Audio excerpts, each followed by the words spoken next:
A Rússia parece prestes a conquistar a totalidade da região de Donbass, região importante para explicar, inclusive, a origem dessa guerra que começou em fevereiro de 2022. No Ocidente, a visão predominante, tanto nos Estados Unidos como na Europa, é de que a Rússia está embarcando, ou embarcou, numa aventura expansionista.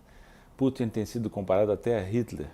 A ideia que está por trás dessas comparações é que ele não vai parar na invasão da Ucrânia e vai ameaçar outros países da Europa Oriental no intuito de restabelecer supostamente o Império Tsarista. Essas versões me parecem bastante exageradas e, de qualquer maneira, exageradas ou não, o tempo dirá, não se dá devida atenção à perspectiva russa do problema. Eu queria falar um pouco sobre isso, tendo em vista que essa perspectiva some completamente do debate internacional na mídia ocidental, inclusive na brasileira, em detrimento da compreensão do que aconteceu. Para entender o que aconteceu, no meu modo de ver, precisa voltar pelo menos a 2014. Início de 2014, final de 2013, houve uma revolução colorida na Ucrânia, patrocinada ativamente pelos Estados Unidos, que derrubou o governo que era mais próximo da Rússia e implantou um outro governo. Foi um golpe parecido com o que se fez no Brasil contra Dilma Rousseff, só que muito mais violento, né? Porque participaram dessa rebelião, dessa revolução colorida, milícias de extrema-direita que atuaram com bastante violência nos episódios que se configuraram na época.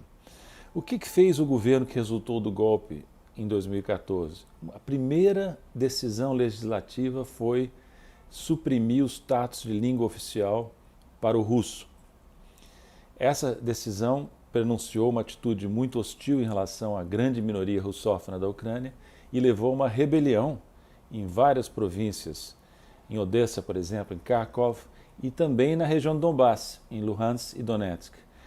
Houve uma repressão violenta por parte do governo ucraniano, que foi bem sucedida em Odessa e Kharkov, mas não foi bem sucedida na região do Donbass.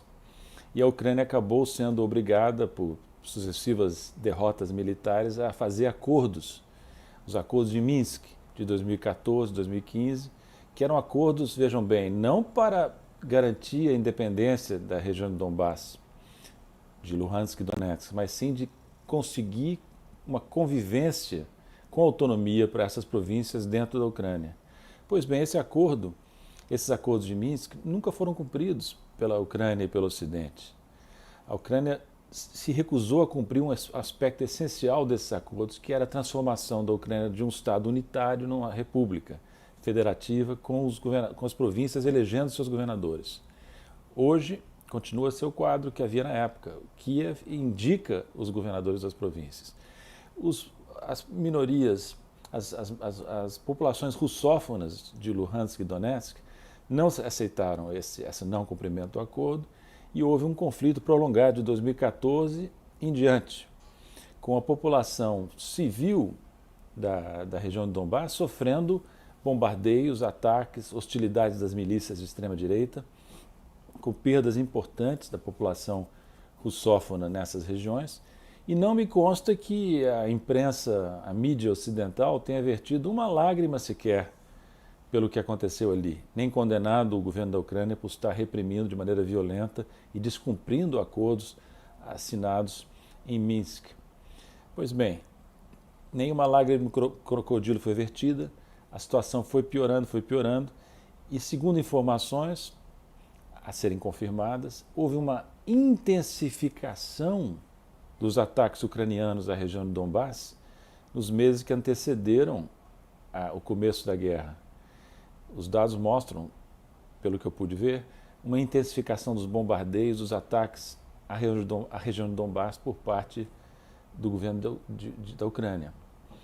Segundo essa interpretação, que é a interpretação que os russos dão, que precisa ser ouvida também, Putin estava diante de um dilema, que era o seguinte: ou assistir de braços cruzados o massacre da população russófona em Donbass, ou intervir para protegê-las. Aí ele fez um cálculo, talvez incorreto, de que não valia a pena apenas intervir na região de Donbass, porque as represálias ocidentais, as sanções ocidentais seriam de qualquer maneira muito pesadas. Então era melhor atuar mais amplamente para neutralizar a Ucrânia, desmilitarizá-la e desnazificá-la. Esses são os objetivos declarados pela Rússia, né?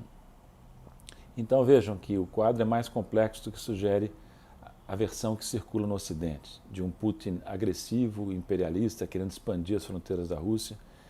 É provável que essa versão, não digo provável, mas é possível que essa versão seja muito exagerada. Será que ela vai sobreviver ao teste do tempo? Eu sugiro aos brasileiros que queiram se inteirar um pouco melhor das várias perspectivas que existem sobre a guerra, que consultem inclusive especialistas ocidentais, o suíço Jacques Bode, o americano Matlock, o professor Mearsheimer, são especialistas ocidentais que têm uma visão mais abrangente, a meu ver, mais equilibrada de um conflito muito complicado que está afetando o mundo inteiro.